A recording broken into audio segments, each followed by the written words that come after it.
Fala milionário, fala milionária, Emerson Almeida por aqui do canal Eu na Bolsa com você, passando para dividir o nosso estudo de forma diária aí com relação ao comportamento dos preços do contrato futuro de milho, vencimento de setembro lá na B3, né? Você que chega agora aqui me dá o prazer da tua audiência, muito obrigado, tem aqui minha gratidão. Caso ainda não tenha feito a tua inscrição no canal do YouTube do Eu na Bolsa com você, vá agora mesmo lá, digite Eu na Bolsa com VC, faça a tua inscrição, ative o sino de notificações, que assim que eu subir um vídeo, você já vai ser prontamente informado. Interessante também que eu sempre busco através dos comentários lá, eu estou sempre respondendo e também criando vídeo sobre dúvidas que ficam lá nos comentários, né, ou algumas perguntas aí que eu acho bastante pertinente quando se trata em relação ao mercado em geral, né? A gente tem focado bastante no milho, mas se surgir algum assunto que chame a atenção e que seja de relevância, você já vai ser prontamente avisado aí, tá beleza? Sugiro também que você, para poder conectar aí um pouco do jargão, um pouco da metodologia, um pouco da forma que eu falo a respeito dos pontos técnicos do mercado, né, para que não fique dúvida, né, eu procuro ser o mais claro possível, mas ainda talvez precise cada vez mais desenvolver a minha habilidade para poder contribuir no teu nível de entendimento, beleza? Então, voltando 2 dias atrás, vai ficar mais fácil para você poder entender. Por que eu falo isso? Porque a gente cria um histórico, né, de comportamento de preço com relação às suas movimentações. E isso permite para nós, sem que a gente receba uma pressão psicológica de ter que acertar, né, entender que é o mercado que tem a soberania e ele que faz aí o comportamento dos preços. Perceba que de ontem para hoje, né, eu falei que estava com a ponta vendida, zerei uma parte ontem, né? Quando zerei um pedaço ontem naquela região ali, que foi entre o 42,60, 42,64, 42,63, enfim, fiquei imaginando que hoje o mercado até pudesse subir, mas eu queria uma confirmação para isso. Quando veio a confirmação logo de manhã, que é pelo fluxo do dinheiro, e eu dividi nos grupos e também com os meus mentorados através de um casting que eu gravo diariamente, falei, olha, o mercado tem uma direção para a ponta da venda, mas a gente não pode esquecer do atrelamento do dólar aí, que sofreu uma consequência de venda bastante forte, pode querer arrumar uma recuperação, e isso reflete um pouco no milho. Porém, a gente vai ter que olhar o fluxo do dia de hoje, que foi hoje desse pregão, do dia 4/6, que já tem validade esta leitura para o pregão de amanhã, 5/6, para que a gente possa ficar atento do reflexo do comportamento do pregão 4 para o pregão 5, ou seja, né, do que aconteceu de ontem para hoje e de hoje para amanhã. Então a gente vai sempre fazendo essa condição.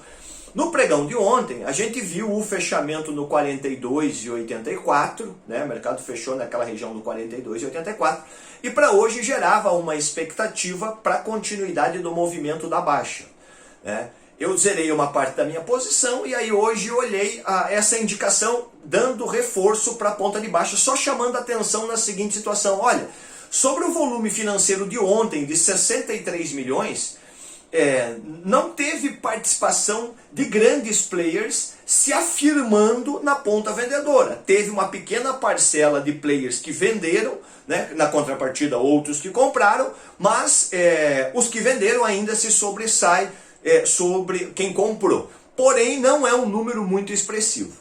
Nessa condição, eu busquei pela ponta de venda hoje, mas esperei de novo uma clareza do mercado.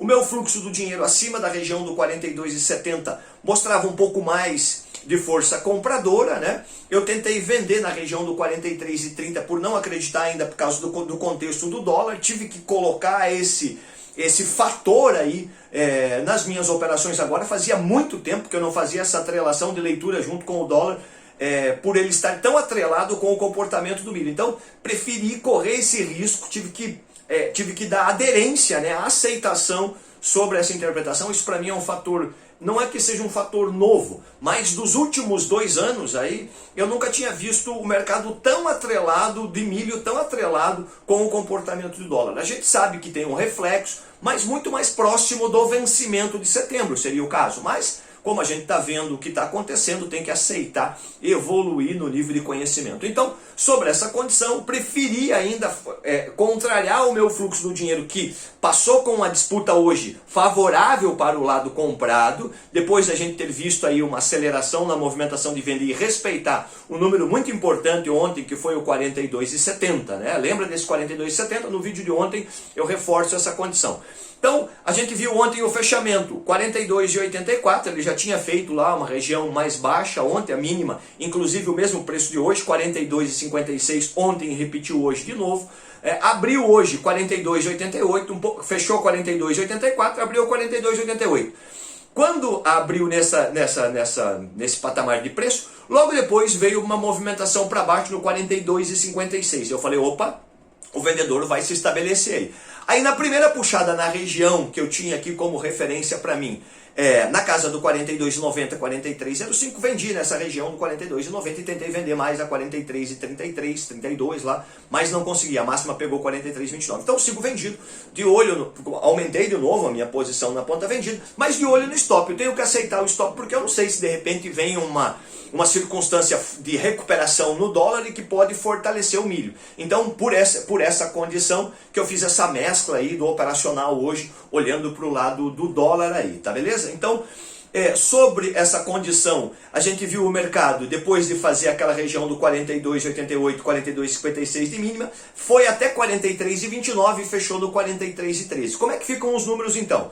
Fechamento do 43,13 precisa ganhar acima 43,30, 43,50, depois 43,70 e 43,95. Né? Mudou alguns números aí, né? Esse 43,30 ainda tem, o 43,50 entrou entre o 30 e o 70, agora tem mais essa resistência do 43,50 também. Na ponta da baixa, continua prevalecendo aquele 43,05, né? As pessoas acabam entendendo que o número redondo, 43, é um número forte também, mas eu aqui tenho tecnicamente 43,05. Abaixo de 43,05, 42,85, abaixo desse 42,55, 42,35 e 41,95. Extenso aí os números para baixo. Né? A gente sabe que o comprador, eu alertei no vídeo de ontem, falei, olha, o comprador tem que aparecer aí. Se ele não aparecer, pode ser aí uma grande chance para o vendedor. O comprador apareceu ontem, fez um reflexo hoje novamente e a gente quer ver o que fica para amanhã. E tá certo? Era o que eu tinha para dividir com você. Muito obrigado. Eu na Bolsa com você, juntos investindo cada vez melhor.